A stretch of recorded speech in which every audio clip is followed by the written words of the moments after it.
Yung tinukoy kong Iglesia ni Cristo 1914, tanungin nyo kailan sila itinatag, kailan sumulpot yung kanilang grupo. Sino po yung tinutukoy dito sa Mateo chapter 2 verse 23? Ang ating Panginoong Jesucristo. Purihin ang Panginoon, mga minamahal kong taga-subaybay. Muli ay maraming salamat po sa inyong pag meron po tayong sinight na babasahin. Kung natatandaan nyo, itong pasugo.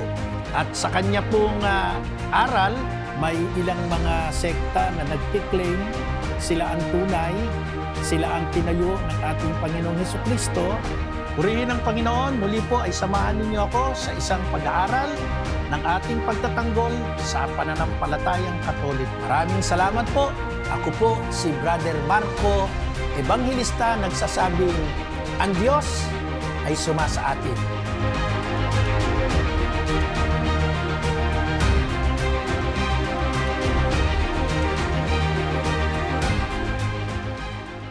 Purihin ng Panginoon, isang mapagpalang panunood po sa ating lahat, mga ginigiliw na taga-subaybay dito po sa ating programang Defend the Faith ng Emmanuel TV Network. Ako po si Brother Marco C. Ebanghilista.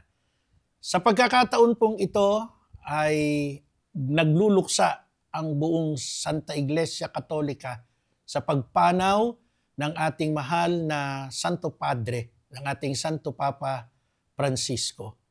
At ang buong mundo ay nakikidalamhati sa bawat mananampalatayang Katoliko. Sa likod po ng ating pagdadalamhati ay may mga kaganapang nagpapatuloy para sa pagsulong ng ating Santa Iglesia. At ilan po sa mga ito ay kinuha nating mga tanong upang maliwanagan po natin at maintindihang mabuti ang takbo ng ating simbahan sa pagpanaw ng ating mahal na Santo Padre. At hindi lamang naman ngayon, kundi sa mga nakaraan pa, ay may mga pumanaw na Santo Padre at may mga kasunod na kaganapan. Sa pagkakataon pong ito, mga ginigiliw kong taga-subaybay, meron po akong kinuhang tanong at ang sabi ay, talaga bang Vicar of Christ or Vicar of Christ ang kinatawan ni Kristo na Santo Papa ng Santa Iglesia? Totoo ba na binigyan ng autoridad ng ating Panginoong Jesucristo si San Pedro at ang kanyang mga kahalili alinsunod sa nakasulat sa banal na kasulatan sa Mateo chapter 16 verse 18? At kasunod nito ay yung kanyang mga kahalili. Sa puntong ito, mga ginigiliw na taga-subaybay, dapat nating maintindihan na ang titulong Vicar of Christ or sa iba ay Vicar of Christ, ang kahulugan ay kahalili ni Kristo. Pero hindi ibig sabihin ay pinapalitan ang autoridad ni Kristo. May na-encounter na po tayong mga ilang protestanteng simbahan, ang kanilang pagkakaintindi, ino-overpower ang ating Panginoong Jesucristo or ginagamit daw yung kapangyarihan ng Panginoong Jesucristo, usurpation of authority. Yan ang mga atake. Pero ang katotohanan, ang ibig sabihin ng Vicar of Christ ay kahalili ni Kristo, hindi po bilang anak ng Diyos, hindi po bilang tunay na Diyos, kahalili ng Panginoong Jesucristo, kahalili ni Kristo sa pag-iingat sa pagpapatakbo ng Santa Iglesia bilang isang mabuting pastol. At sa tradisyon ng Santa Iglesia Katolika, ang unang kahalili ng Panginoong Jesucristo ay walang iba kundi ang kanyang apostol na si Simon na tinawag niyang Pedro. And then after that ay sinundan na po ito ng iba't ibang mga kahalili nila. At number 1 na nga dyan ay sila Linus at umabot na sa 266 na sa ngayon ay si Pope Francis. So dahil pumanaw na si Pope Francis, ay magkakaroon na naman siya ng kahalili. So magkakaroon na po tayo sa record 267 na Santo Papa. Ngayon, intindihin po natin. Kasi ang question nila, totoo ba yung authority na binigay ng Panginoong Jesucristo kay Pedro. At totoo bang si Pedro talaga yung ating tinatawag na sandigan o bato ng ating simbahan? Ito po, pag tiningnan natin ang Biblia, wala naman tayong ibang magiging panananganan o hahawakan, kundi mismong ang salita, ang deklarasyon, ang patutuo ng ating Panginoong Hesukristo. At tulad ng sinabi ko, ito po ay hahanguin natin sa Ebanghelyo ni Mateo, chapter 16, verse 18. Hayaan po ninyong basahin ko sa inyo. At ganito po ang pagkakabanggit. Sa Matthew, chapter 16, verse 18. And I say to you, you are Peter, and on this rock I will build my church, and the gates of the netherworld will not prevail against it.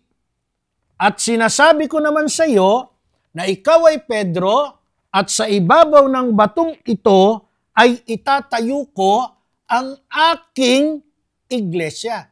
Kung tayo po ay marunong humimay ng mga pangungusap sa salita po ng Panginoong Jesucristo, ikaw ay Pedro, meron pong other party na kinakausap ang nagsasalita. Using the term or word ikaw, mayroon pong pinatutungkulan. Hindi po tamang pangungusap o grammar na yung term na ikaw ay ipatungkol mo sa sarili mo. Kaya doon pa lamang po makikita na natin yung mindset ng ibang simbahan para lamang po baluktutin na hindi si Pedro ang pangunahing tagapagtaguyod ng ating simbahan. Ikaw ay Pedro. Ang nagsalita si Jesus, ang second party ay si Pedro. Ano ang sabi ng Panginoon? Itatayo ko sa iyo. Hindi ko pwedeng gamiting pangungusap yung itatayo ko sa iyo, pero ipatutungkol mo sa sarili mo. Wrong grammar po yun. Ikaw ay Pedro, ikaw is for the second party. Itatayo ko sa iyo. O another person po iyon, hindi pwedeng si Jesus. Itatayo ko sa iyo. So sabi ni Jesus yan. Ang ano? Ang aking. Yon, napatutungkol sa kanyang sarili yon. Aking iglesia. Kaya klaro po iyon. And then, nung si Pedro na ang pinagtayuan, ang pundasyon ng simbahang itinayo ni Jesus, ang tanong, paano nating masasabing siya ang pinuno? Nanggaling din po sa Biblia, nanggaling din po mismo sa ating Panginoong Hesukristo. Nung siya po, bago umakyat sa langit, after His death and resurrection, nagbigay po siya ng matinding instruction or command kay San Pedro among the 12 apostles, or that time 11 na lang dahil namatay na si Judas. Iniwan niya ang isang patutuo na itong Pedro na kinausap niya doon sa Matthew chapter 16 verse 18, ang mangunguna bilang pastol ng kanyang simbahan. Saan natin mababasa? Ito po ay ating tunghayan sa Ebanghelyo po ni San Juan. Gospel of St. John, ito po ay nasa chapter 21. Ang mga talata po ay 18 or 15 hanggang sa mga sumusunod. Basahin ko po sa inyo para ho mas maintindihan nating malinaw ang patutuo na si Pedro ang pinag-iwanan ng ating Panginoong Jesucristo. John chapter 21 verse 15 to 19. Ganito po ang maliwanag na mababasa natin sa banal na kasulatan. When they had finished breakfast, Jesus said to Simon Peter. Sino yung kausap? Si Simon Peter. At ito, klaro ha, si Simon, ginawang Pedro. Dito binanggit, dalawa na ang pangalan niya. Simon Peter or Simon Pedro. Anong sabi ng Panginoon? Simon, son of John, do you love me more than this? He replied, yes, Lord, you know that I love you. Jesus said to him, feed my lambs. Iniibig mo ba ako, Simon Pedro? Opo, Panginoon, iniibig ko kayo. Alam mo yan. At sinabi ni Jesus, pakainin mo ang aking mga tupa. Verse 16, Jesus said to him again, Simon, son of John, do you love me? He replied, Yes, Lord, you know that I love you. Jesus said to him, Tend my sheep. Ano yung unang bahagi? Ang sabi ng Panginoon, Feed my lambs. Pakainin mo ang aking mga tupa. Sa verse 16, ang sabi ni Jesus, Tend my sheep. Alagaan mo ang aking mga tupa. Verse 17, Jesus said to him a third time, Simon, son of John, do you love me? Peter was hurt that Jesus had asked him a third time, Do you love me? Lord, he said to him, You know everything. You know that I love you. Jesus said to him, Feed my sheep. Mga ginigiliw kong taga-subaybay, sa ebanghelyo pong ito ni San Juan, chapter 21, verse 15 hanggang 19, tatlong ulit pong tinanong ng Panginoon ang kanyang apostol na si Simon Pedro. Ginamit yung dalawang pangalan, Simon Pedro. Iniibig mo ba ako? Opo, Panginoon, pakainin mo ang aking mga tupa. Simon, iniibig mo ba ako? Opo, Panginoon, alam mo yan. Alagaan mo ang aking mga tupa. Sa ikatlong pagkakataon, medyo nagtampo na si Pedro. Iniibig mo ba ako? Sabi ni Jesus. Opo, Panginoon. At ang sabi ni Jesus, pakainin mo ang aking mga tupa. Mga ginigiliw na taga-subaybay, ito po'y isang maliwanag na manifestation kung sino si Simon Pedro sa harap ni Jesus among the 11 apostles. Kasi wala na si Judas that time. Sa kanya inintrust ang kanyang mga tupa. Therefore, si Jesus na mabuting pastol, ipinagkakatiwala niya ang kanyang mga tupa sa kanyang alagad, sa kanyang apostol na si Simon Pedro. Hindi lamang pakainin, kundi alagaan.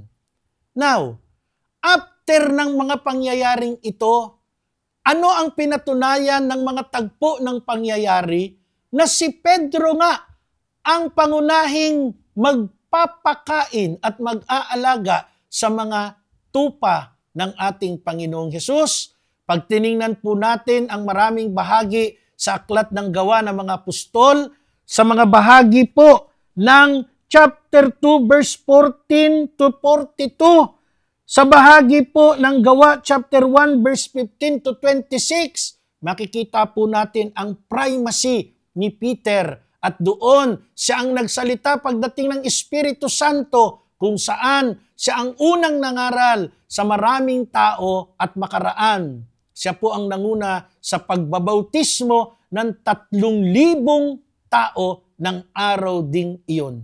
At sa tala po ng banal na kasulatan sa bahagi po ng gawa, chapter 3, verse 1 hanggang 10, ay ipinakita doon ang unang tala ng himala sa ngalan ng Panginoong Yesus. At ang gumawa po niyan ay si Pedro. Ito po yung tagpo kung saan mayroong pilay na matagal nang nakaupo sa templo. Dumating si Pedro at ang sabi ni Pedro, Silver and gold have I none, pero may ibibigay ako sa iyo.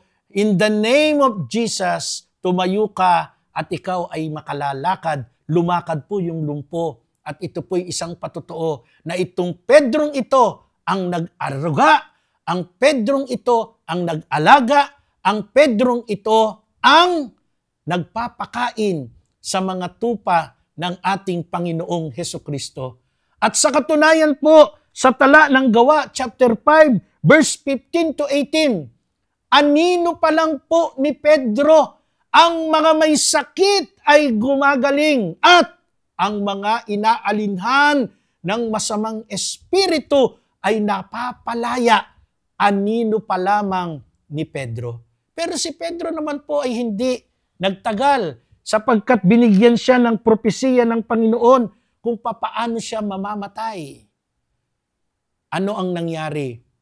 After Peter ay nagkaroon na po ng mga kahalili. At ang mga kahaliling ito sa tala ng kasaysayan, hindi lamang ng tradisyon, ito po'y mapatutunayan na mula kay Pedro hanggang kay Pope Francis natin ngayong taong ito ng 2025 ay wala pong patlang ang kanilang pagkakahalin-halilinan. Mga ginigiliw kong taga-subaybay, ang Santo Papa sa tala ng mga tradisyon, sa tala mismo ng banal na kasulatan, ay mayroon pong kapangyarihan. Saan galing ang kapangyarihan? Hindi po galing sa kung saan mang tao. Galing po ito mismo kay Jesus. Saan mababasa? Mateo chapter 16 verse 19. At ang sabi doon, ibibigay ko sa iyo ang mga susi ng kaharian ng langit. Ang ipagbawal mo sa lupa ay ipagbabawal nga sa langit, at ang ipahintulot mo sa lupa ay ipahihintulot nga sa langit. Yan po ay authority. Yan po ay sinelyuhan. Yan po ay ibinigay. Yan po ay ipinasa ni Jesus kay Pedro, ipinasa ni Pedro sa mga sumunod sa kanya hanggang ngayon kay Saint Francis. Unfortunately, ay yumao na po, kaya magkakaroon na tayo ng ika-267 popes. Kaya mga mahal kong taga-subaybay, kung meron man pong kumukwestiyon, alamin ninyo kung kailan sila naitayo. Sapagkat walang kredibilidad ang magtatanong kung sila'y ngayon lamang, kumpara sa mga tala ng kasaysayan. Ang ating Santo Papa ay tunay na kahalili ni Pedro. Ang ating Santo Papa ay may tangan na kapangyarihan sapagkat ito ang sinelyuhan ng Panginoong Hesus. Nasa iyo ang susi ng kaharian ng langit at alagaan, pakainin mo ang aking mga tupa. Maraming salamat po sa inyong pagsubaybay. Hanggang sa mga susunod pa po nating pagtatanghal. Ako po si Brother Marco Evangelista dito po sa ating Depend the Faith ng Emmanuel TV Network. Laging nagsasabing, ang Diyos ay sumasa atin, Emmanuel.